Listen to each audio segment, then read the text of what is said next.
बिस्मिल्लाहिर्रहमानिर्रहीम। मेरा नाम महमूद नियादी है। अस्सलाम वालेकुम वरहमतुल्लाहि वबरकातुहू। आज हम अपने वीलॉग का स्टार्ट एक इंटरनेशनल ख़बर से करेंगे और वो ख़बर ये है कि तुर्किया के सदर जनाब रजब तैयब अर्दगान वो बुरी तरह जो है बल्दियाती इलेक्शन हार गए हैं। पूरी दुनिया ने महसूस किया और तुर्कों ने महसूस किया कि जब से रजब तैयब अर्दगान अभी इलेक्शन जीते हैं और बड़ा नेक टू नेक जीते हैं, तो उसके बाद उनकी पर्सनैलिटी में काफ़ी जो है वो तब्दीलियां आई हैं। गज़ा में जो कुछ होता रहा उस पर रजब तैयब अर्दगान ने कोई तवाना आवाज़ बुलंद नहीं की, बल्कि यहाँ तक कहा जा रहा है कि रजब तैयब अर्दगान ने अपना असला अमेरिका को बेचा और अमेरिका ने वो असला इजराइल को दिया। इस दौरान यूरोपीय यूनियन का रुकन बनने के लालच में या चक्कर में या मजबूती में जो है वो रजब तैयब अर्दगान वो इसराइल के साथ कुछ ज़्यादा ही तल्लुकात गहरे कर बैठे या तल्लुकात रखने की उन्होंने कोशिश की। बहरहाल ये नया दौर वो रजब तैयब अर्दगान का अगर मुनाफिकाना दौर कहा जाए तो ये कम नहीं होगा। लोगों ने गुस्सा निकाला, लोगों का मौक़िफ़ था कि हमने तैयब अर्दगान के लिए फ़ौज के ख़िलाफ़ जो है हम सड़कों पे आए, हम टैंकों के आगे लेटे और उसका अजर हमें क्या मिला। मुआशी हालात तो पहले भी ख़राब थे, लीरा की कदर कीमत पहले भी कम थी, लेकिन हमें उसकी परवाह नहीं थी। लेकिन रजब तैयब अर्दगान ने पहले हमें अर्तुल दिखाया, फिर उस्मान दिखाया और इस्लामिक टच दिया, और जब लड़ने की बारी आई तो वो चुप करके बैठ गए। उन्होंने जो है वो बयान तक नहीं दिया। वाकई मैं आपको बता चुका हूँ कि ये जब अब नया इलेक्शन जीते हैं ओगलू कुलचदार से रजब तैयब अर्दगान, तो उनकी जो है वो पॉलिसी में और उनकी शख्सियत में काफ़ी तब्दीली आई है। पाकिस्तान की सियासत से वो बिल्कुल जो है वो इग्नोर उन्होंने किया है। यहाँ पे क्या हो रहा है, यहाँ पे 2 नंबर इलेक्शन हुआ, इमरान खान के साथ जो कुछ हुआ, तैयब अर्दगान बिल्कुल उससे ला ताल्लुक रहे, ये तो चले खैर है, लेकिन जितने ला ताल्लुक वो गज़ा से रहे वो इतने कभी भी नहीं रहे थे। यानी वो गज़ा पे लाजमी एक जानदार आवाज़ थे, एक जानदार जो है वो मौक़िफ़ रखते थे। हुआ यूं कि तुर्किया में बल्दियाती इलेक्शन हुए और जहां से तैयब अर्दगान का अरूज शुरू हुआ था, यानी इस्तांबुल, वहीं से उनका इख्तिताम होने जा रहा है और इबरतनाक शिकस्त हुई है पूरी तुर्किया में रजब तैयब अर्दगान की पार्टी को। लेकिन ये एक ग्रेसफुल बात है जो कि बड़े लीडर करते हैं। उन्होंने शिकस्त को तस्लीम किया है और उन्होंने कहा है कि हमसे बहुत ज़्यादा गलतियां हुई हैं और हम इन गलतियों को सुधारने की कोशिश करेंगे। लेकिन माहिरीन सियासत का ख्याल ये है कि तैयब अर्दगान का दौर लद गया और वो ये मुद्दत पूरी नहीं कर सकेंगे, उन्हें घर जाना पड़ेगा, क्योंकि जो बल्दियाती इलेक्शन होते हैं ये आपकी रूट्स होती हैं, ये आपकी जड़ें होती हैं, और 81 जो है वो शहरों में से सिर्फ 24 शहरों में रजब तैयब अर्दगान की पार्टी जीती है, बाकी शहरों में उन्हें इबरतनाक शिकस्त हुई है। और जो शिकस्त का मार्जिन है वो लाखों का है, यानी कहीं पे 1 लाख, कहीं पे 5 लाख, एक शहर में 10 लाख का मार्जिन है। इतने बड़े मार्जिन से वो रजब तैयब अर्दगान हारे हैं। अब आपको मजे की बात बताऊं कि जो पार्टी जीती है वो बिल्कुल सेकुलर है। अब तुर्क कहते हैं कि उधर रजब तैयब अर्दगान ने इस्लाम का तड़का लगाया, इस्लामी टच दिया और फिर बीच बीच में से निकल गए और असला बेचने शुरू कर दिया। तो फिर ये बेहतर है कि बजाय हम मुनाफिक होने के, बजाय हम आधा तीतर और आधा बटेर होने के, हम फिर वही सेकुलर ठीक है जो हम शुरू से हैं।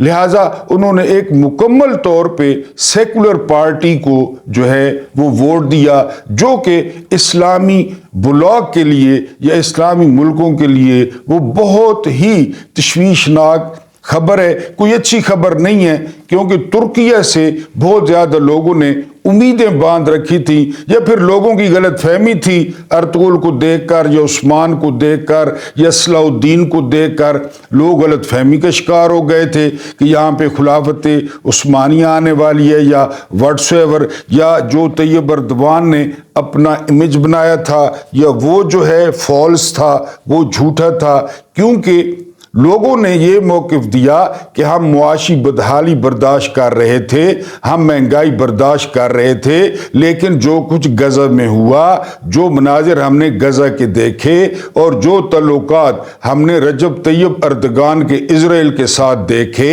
اور جو اسلحہ انہوں نے امریکہ کو بیچا اور مبینہ طور پہ وہ اسلحہ اسرائیل سے برآمد ہوا، تو اس بات پہ لوگ بہت زیادہ غصے میں تھے، اور لوگ یہ بھی کہہ رہے تھے کہ جب اپنا مفاد تھا تو آذربائیجان میں ڈرونز بھی بھیجے گئے، فوج بھی بھیجے گئی، وہاں پہ اپنا مفاد تھا، لیکن جب مسلمان مدد کے لیے چیخ رہے تھے، ایک ایک روٹی کے لیے بل بلا رہے تھے، سحری اور افطاری کے لیے بل بلا رہے تھے، تو رجب طیب اردوان نے کچھ بھی نہیں کیا، لہٰذا انہوں نے ری ایکشن میں ایک سیکولر پارٹی کو وہ ووٹ ڈالا، اور الیکشن جیتنے کے بعد جو ترکیہ کی سڑکوں پہ جشن ہوا، وہ جشن بتا رہا تھا کہ رجب طیب اردوان کے جو دن ہیں وہ اب گنے جا چکے ہیں، کیونکہ بہت ہی منہ زور اور بہت ہی بڑا جشن تھا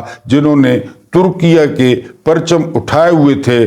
لیکن خاص بات یہ ہے کہ وہ پارٹی جو الیکشن جیتی ہے وہ مکمل طور پہ سیکولر ہے، انہوں نے کوئی دعویٰ نہیں کیا، انہوں نے کوئی خلافت عثمانیہ کا یا ارطغرل کا وہ جو یہ ڈرامے کیے ہیں اردوان نے۔ بہرحال اردوان کا کردار وہ کچھ عرصے سے وہ متنازع سا ہو گیا، جتنا وہ خاموش ہو گئے ہیں اس کی وجہ سمجھ نہیں آتی کہ وہ اتنے خاموش کیوں ہو گئے ہیں، حالانکہ وہ اپنا جو عروج تھا وہ انجوائے کر چکے ہیں، وہ میئر رہے، وہ صدر رہے، وہ وزیر اعظم بار بار بنے، لیکن سمجھ نہیں آئی کہ وہ اتنی جو ہے وہ خاموش جو ہے وہ کیوں ہو گئے۔ بہرحال انہوں نے اپنی خاموشی کا جو ہے وہ خمیازہ بھگتا ہے، اور ان کو ترکی میں جو ہے بلدیاتی الیکشن میں وہ عبرتناک جو ہے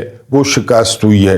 اس کے بعد یہ جو عدلیہ کا معاملہ چل رہا ہے پاکستان میں، آپ کے سامنے ہے کہ 6 ججز نے وہ خط لکھا سپریم کورٹ کو کہ ہماری مدد کی جائے، یعنی اسلام آباد ہائی کورٹ کے 6 ججز نے اپنے بڑوں کو خط لکھا کہ ہماری مدد کی جائے، لیکن قاضی فائز عیسیٰ اور جسٹس منصور علی شاہ وہ شہباز شریف کے ساتھ مل گئے۔ ان کے ملنے سے کیا ہوا؟ ان کے ملنے سے یہ ہوا کہ ایک کمیشن وہاں سے برآمد ہوا جس کی جو ہے وہ سربراہی وہ تصدق حسین جیلانی کو دی گئی۔ لیکن میں آپ کو پہلے بھی بتا چکا ہوں کہ پاکستان میں ایک منظر ہوتا ہے جو آپ کے سامنے ہوتا ہے، جو اجلاس ہو رہے ہوتے ہیں، جو آنیاں جانیاں ہوتی ہیں، یہ آپ کے سامنے ہوتا ہے۔ جو اصل گیم ہوتی ہے نا وہ اس منظر کے پیچھے چل رہی ہوتی ہے، اصل گیم۔ اور ہمارا جو پرابلم ہے نا وہ وہی اصل گیم ہے۔ یہ جو آپ بار بار سنتے ہیں بڑے بڑے مبصرین سے، بڑے بڑے جو ہے نا وہ تبصرہ کاروں سے، بند کمروں کے فیصلے، یہ میں اسی کا ذکر کر رہا ہوں کہ ایک تو یعنی یہ ہم ٹی وی پہ دیکھ رہے ہوتے ہیں، یہ ہو گیا، وہ ہو گیا، پالشی ادھر بھاگ گیا، وزیر خارجہ ادھر بھاگ گیا، ایک پردے کے پیچھے معاملہ ہوتا ہے، اور اصل معاملہ جو ہے وہ وہی ہوتا ہے۔ اب وہاں پہ کیا چل رہا ہے؟ یعنی وہاں پہ یہ چل رہا ہے کہ واقعی کہیں پہ عدلیہ وہ آزاد نہ ہو جائے، عدلیہ جو ہے وہ پیر نہ پکڑ لے۔ اب آپ جواب دینا کہ عدلیہ میں بہت سارے ججز وہ شکایات لگا دیتے ہیں سپریم کورٹ میں کہ ہم پہ بھی دباؤ ڈالا گیا، ہم پہ بھی دباؤ ڈالا گیا، ہم سے بھی مرضی کے فیصلے کیے گئے، تو آپ بتائیں نا کہ کتنے جو ہے نا وہ لوگوں کو طلب کرنا پڑ جائے گا۔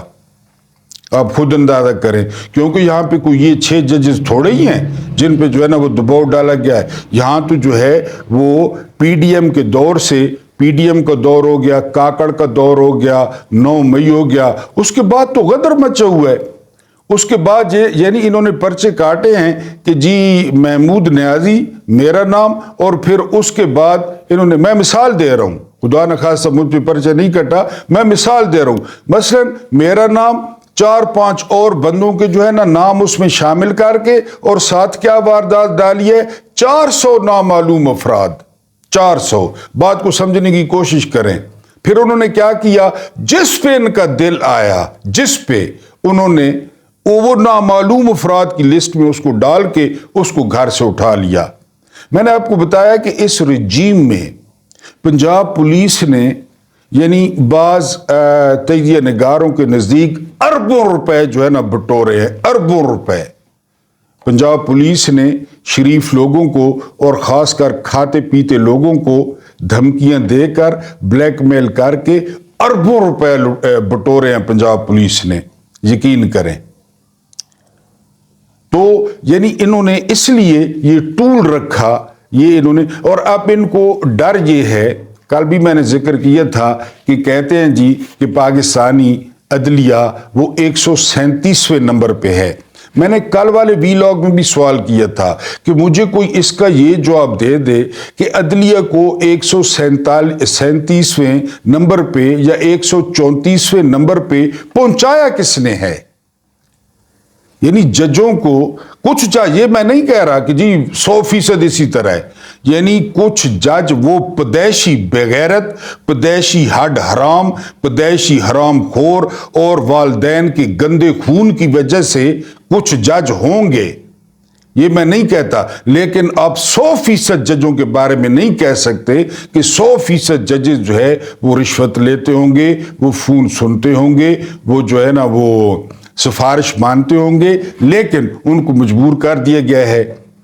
अब यानी उनको सिंपल सी जो है ना, वो जज कोई माचू मैन तो होता नहीं है, वो एक जेंटलमैन होता है। उसको कहा जा रहा है कि जी आपका बच्चा हमारे कब्जे में है, आपकी बच्ची हमारे कब्जे में है, आपकी फैमिली हमारे कब्जे में है।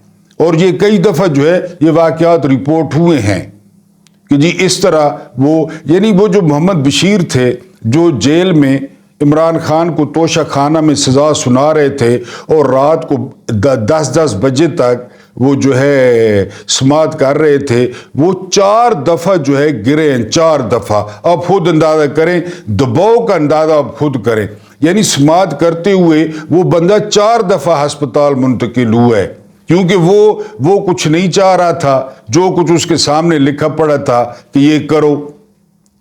इसी तरह इस्लामाबाद के जो इस्लामाबाद हाई कोर्ट है, जिन 6 जजों ने जो है वो खत लिखा, उनमें एक जज ऐसे हैं कि उनके बारे में कहा जाता है कि उनके बीपी ने इतना शूट किया और उनकी तबीयत इतनी बिगड़ी इसी दबाव की वजह से, जिस तरह आप फिल्मों में देखते हैं कॉल्स आती हैं कि जी इतने पैसे पहुंचा दें वरना आपकी फैमिली के साथ ये कर दिया जाएगा, ये हमारा काम कर दें, इस फाइल पे दस्तखत कर दें वरना ये कर दिया जाएगा। आप फिल्मों में देखते हैं। तो वो इस्लामाबाद के एक जज के बारे में, हाई कोर्ट के एक जज के बारे में कहा जा रहा था या कहा जा रहा है कि वो अस्पताल एडमिट हो गए थे, उनकी तबीयत इतनी बिगड़ गई थी। अब मैं आपको ताज़ा तरीन मिसाल देता हूँ कि 2 खवातीन हैं पंजाब की, और उनके आप जिस्म देखें, यानी उनकी फिजीक देखें, वो कितनी सारी औरतें हैं, एक आलिया हमजा और एक जो है वो सनम जावेद।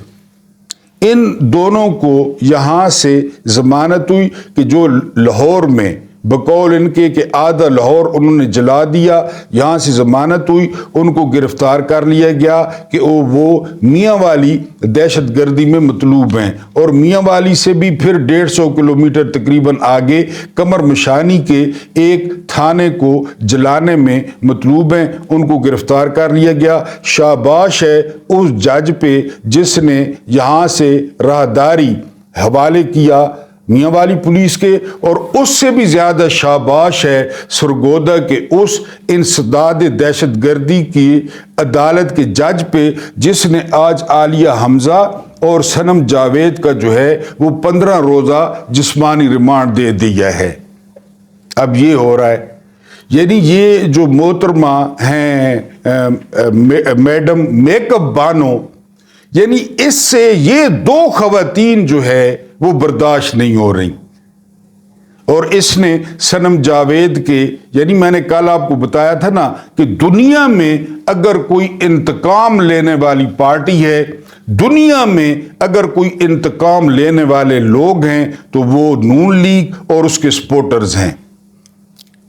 بقول عرفان صدیقی کہ نواز شریف معافی مانگنے میں 2 منٹ لگاتے ہیں، لیٹنے میں، معافی مانگنے سے مراد ہے لیٹنے میں الٹا، اور معاف کرنے میں 100 سال لگاتے ہیں، یہ عرفان صدیقی صاحب کہہ رہے ہیں۔ تو ان 2 خواتین کو وہ جو تھیف منسٹر ہے، وہ جو نیک پروین ہے، جو فارم 47 کی وزیر اعلیٰ ہے، جو مینڈیٹ چور ہے، جو مینڈیٹ ڈاکو ہے، وہ جو ہے ان کو باہر نہیں آنے دے رہی۔ پہلے سنم جاوید کے کاغذات مسترد کرائے، اس کو الیکشن نہیں لڑنے دیا کیونکہ وہ آؤٹ سپوکن ہے، وہ اس طرح بولتی ہے سنم جاوید، اس کی 7 نسلیں اکٹھی ہو جائیں اس کی چیف منسٹر کی، وہ اس طرح نہیں بول سکتی جس طرح سنم جاوید بولتی ہے۔ اور عالیہ حمزہ کا بھی یہی حال ہے کہ عالیہ حمزہ بھی وہ اسی طرح آؤٹ سپوکن ہے، وہ بولتی ہے۔ وہ کوے نے جو ہے وہ طوطے سے پوچھا نا، طوطا پنجرے میں بند تھا اور کوا بڑے مزے سے بیٹھا تھا، کوے نے کہا کہ تم پنجرے میں کیوں بند ہو؟ تو طوطے نے جواب دیا، یار چونکہ میں بولتا ہوں۔ پھر اس ملک میں اگر آپ بولیں گے تو پھر آپ کے ساتھ یہی ہوگا۔ تو شاباش ہے، پلس روزے کے ساتھ لعنت ہے اس جج پہ جس نے 15 روزہ جسمانی ریمانڈ دیا ہے ان 2 خواتین کا۔ یہاں لاہور میں وہ 1 سال سے قید ہیں، ان سے کیا نکلا، ان سے کون سی تفتیش ہوئی؟ اب 15 روزہ سرگودے والے بھی زور لگا کے دیکھ لیں، شاید ان سے یورینیم نہ گٹو نے کلاوے، شاید انہوں کو ترائے ایٹم بم نے کلاؤن، شاید انہوں نے جیب 5 الخالد ٹینکون یا زرار ٹینکون، یا یعنی انہوں نے اچھی جی تلاشی گھنوچا ہو سکنا ہے او کوئی الفتح میزائل چھپائیتی ہون، یا او کوئی جڑا نے جی او غوری میزائل اپنے جیب پائیتی ہون۔ تو بند کمرے خوف اے ہے کہ اگر عدلیہ کھڑی ہو گئی اور 134 نمبر پہ غیرت آ گئی، جو کہ ہم نے دلوایا ہے، بند کمروں والوں نے، جو کہ ہم نے 134واں نمبر دلوایا ہے، اور اگر ججوں کو غیرت آ گئی، اگر ججوں نے قاضی یا خاکی فائد عیسیٰ کے منہ پہ تھوک دیا یا منصور علی شاہ کے منہ پہ تھوک دیا اور آزاد ہو گئے، تو پھر ہمارا کیا بنے گا، بلکہ تیرا کیا بنے گا کالیا، یعنی پھر یہ حال ہوگا۔ تو سنم جاوید اور عالیہ حمزہ کا وہ ریمانڈ ہو گیا ہے۔ اس کے علاوہ ابھی تک بغض ختم نہیں ہو رہا، چاہے وہ سپیکر ہے، یہ بھی فارم 47 کا ہے، ایاز صادق پرانا پالشی ہے، پرانا مالشی ہے، اچھی مالش کرتا ہے، یعنی شریف خاندان کی، یہ بھی ہارا ہوا تھا اس کا، اور ون اینڈ اونلی سکندر سلطان راجہ، یعنی سکندر سلطان راجہ اور سپیکر نے آج جو ہے وہ اس کو عمر ایوب کو اپوزیشن لیڈر جو ہے وہ بنا دیا۔ لیکن سازش کیا کی؟ سازش یہ کی کہ آزاد ارکان کا اپوزیشن لیڈر، بات کو سمجھنے کی کوشش کریں۔ اب آزاد ارکان کا کیوں؟ نہ سنی اتحاد کونسل نہ پی ٹی آئی، آزاد ارکان اس لیے کہ ونڈو اوپن رکھی گئی ہے۔ کل کو ہمیں ضمیر خریدنے ہوئے، کل کو ہمیں سندھ ہاؤس سجانا ہوا، کل اگر اساں بوریاں نے منہ کھولے سندھ ہاؤس، کل اگر نویاں پرانیاں ٹھڈیاں مٹھیاں کھٹیاں کپیاں وہ او سا کو پہنچاونیاں پو گئیاں سندھ ہاؤس، اگر سا کو مساجر کڑیاں او پہنچاونیاں پو گئیاں سندھ ہاؤس، اگر شرجیل انعام میمن وات مفرل سٹ کے مونڈے تے بیڑی لا کے پہنچا ہوئے، آپ کو پتہ ہے تھے مفرل ہوئے تے تھے بیڑی ہوئے تو کون ہونا ہے، تو وہ اگر کل کو پھر سا کو ضرورت پہنچنے، طاقتوروں کو ضرورت پہنچنے، وہ باجوہ کو جڑا ہے نا جی ممنوع علاقے خارج تھی آئی تو اس سندھ ہاؤس کی تا آئی، اس یہ کام کیتا لہٰذا انہیں جڑا نے جی عمر ایوب کو آزاد ارکان کا اپوزیشن لیڈر بنا دیا ہے کہ کل کو ہمیں ضرورت پڑے گی ہم منڈیاں سے جائیں گے، ہم ضمیر خریدیں گے، ہم ضمیر بیچیں گے، ہم پاکستان کی نئی نسل کو یہ پیغام دیں گے کہ ہم نے اس ملک کو کبھی نہیں ٹھیک ہونے دینا، ہم نے اس ملک کی اخلاقیات کو کبھی بہتر نہیں ہونے دینا۔ آپ یہی دیکھ رہے ہیں مطالعہ پاکستان میں جو کچھ لکھا ہوا ہے وہ سب جھوٹ ہے، وہ سب جو ہے وہ ہذیان ہے، وہ سارے کا سارا پروپیگنڈا ہے۔ آپ لوگ مطالعہ پاکستان پہ نہ جائیں، آپ ہمارے اعمال دیکھیں کہ ہم ملک کے ساتھ ہم نے کیا کیا اور آگے ہم ملک کے ساتھ کیا کریں گے۔ تو اچھی بات ہے، بچوں کو آپ یہ پیغام دیں کہ وہ اس غلط فہمی میں نہ رہیں کہ مطالعہ پاکستان میں جو چیزیں لکھی ہوئی ہیں تو وہ سچ ہیں، ورنہ مطالعہ پاکستان ایک زرعی ملک ہے، پاکستان معدنیات نال مالا مال ہے، اور پاکستان پتہ نہیں کیسے جڑا نے سوئی گیس تو مالا مال ہے۔ ایک گرمی آ گئی ساری گیس کو نہیں آ رہی۔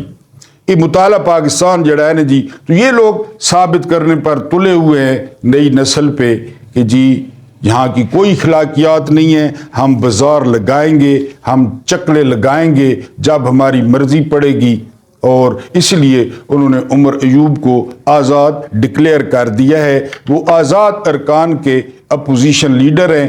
اور یہ بغض عمران میں پھر وہ جو میں نے کہا فارم 47 والا سپیکر، یعنی وہ سردار ایاز صادق اور سکندر سلطان راجہ، یعنی مجھے بڑی خواہش ہے کہ میں سکندر سلطان راجہ کا انجام دیکھوں۔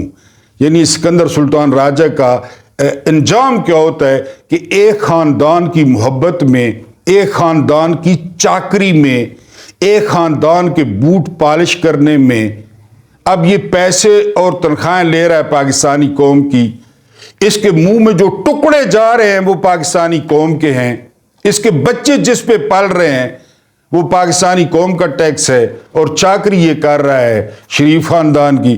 پتہ نہیں شریف خاندان نے اس کو کیا دیا ہے یا کیا دینا ہے۔ بہرحال سکندر سلطان راجہ روزے کے ساتھ دعا ہے، اور میرے ویورز نے آمین لکھنی ہے کہ گلو بٹ سے 10 منٹ آگے تمہارا انجام ہو جو تم ملک کے ساتھ تم نے کیا ہے اور تم کر رہے ہو۔ میری یہی دلی دعا ہے، اور ویورز آمین لازمی لکھیں کہ سکندر سلطان راجہ گلو بٹ کو بھول جائے جو اس کے ساتھ ہو۔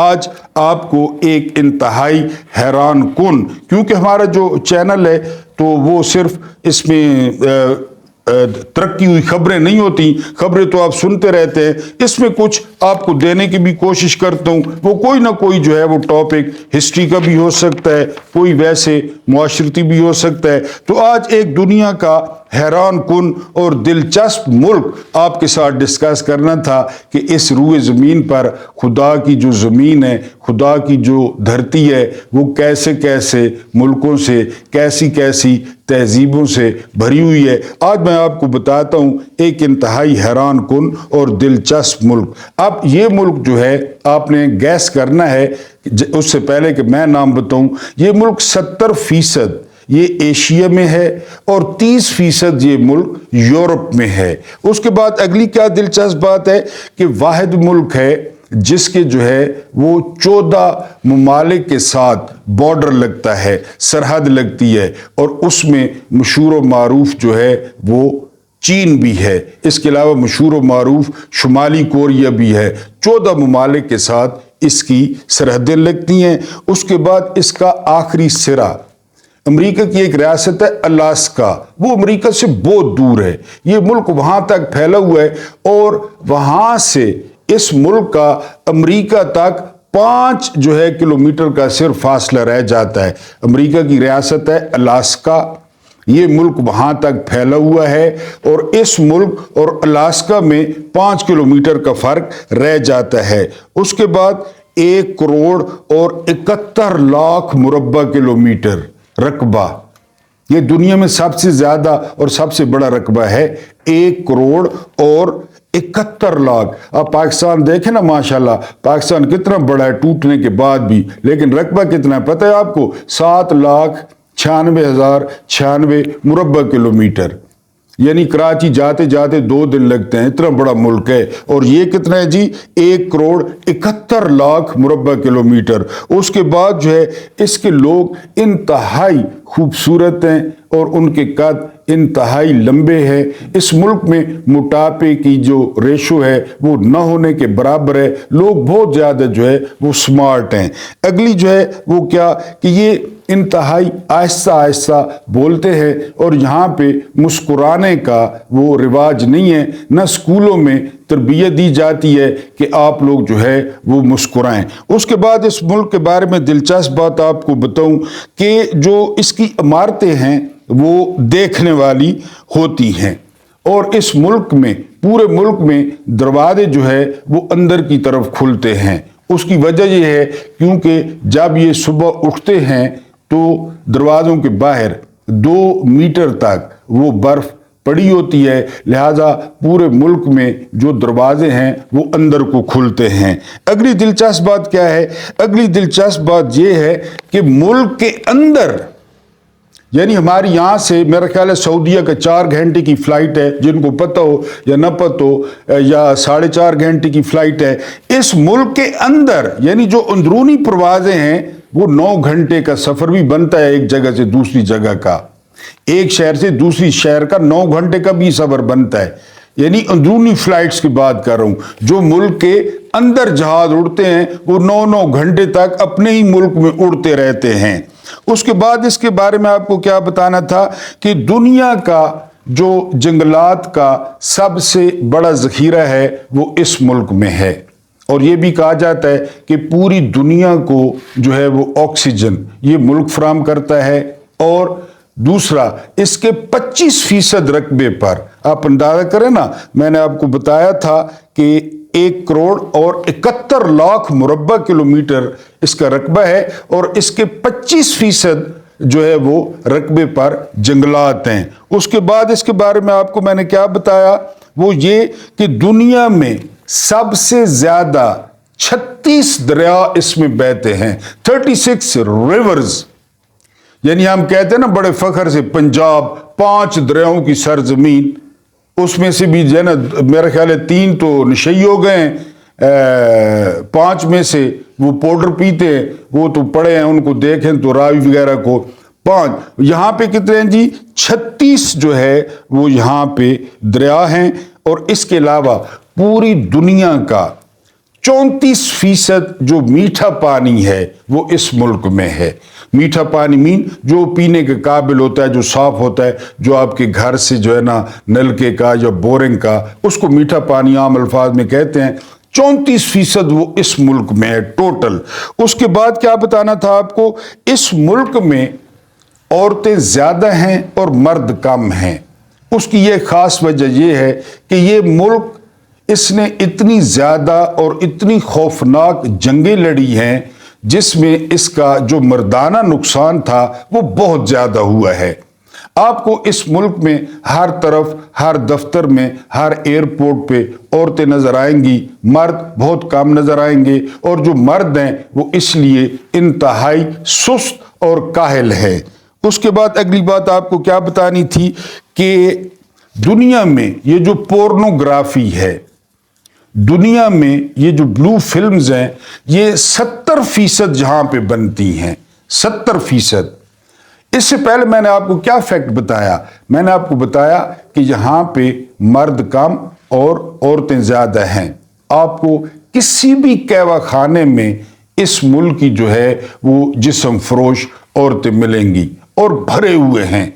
जो कहवा खाने हैं, जो बार्स हैं, वो इस मुल्क की लड़कियों से, इस मुल्क की औरतों से वो भरे हुए हैं। और जिस्म फरोशी इतना बड़ा बिजनेस है, इतना बड़ा कारोबार है कि मैंने आपको बताया है कि 70% जो पोर्नोग्राफी है वो इस मुल्क में होती है। उसके बाद क्या खसूसियत है, वो ये कि यहाँ की जो औरत है वो बच्चों के लिए वो शादी करती है ना दिलचस्प बात। यानी जब उसका बच्चा हो जाए तो वो फौरी तौर पे, चाहे वो उसका शौहर हो, चाहे वो उसका बॉयफ्रेंड हो, उससे जान छुड़ा लेती है कि अब मेरा जो है वो बच्चा हो गया है। इसके अलावा इस मुल्क में बारे में आपको बताना था कि इस मुल्क का जो दर्जा हरारत है वो अमूमन -50 पे चला जाता है, -50।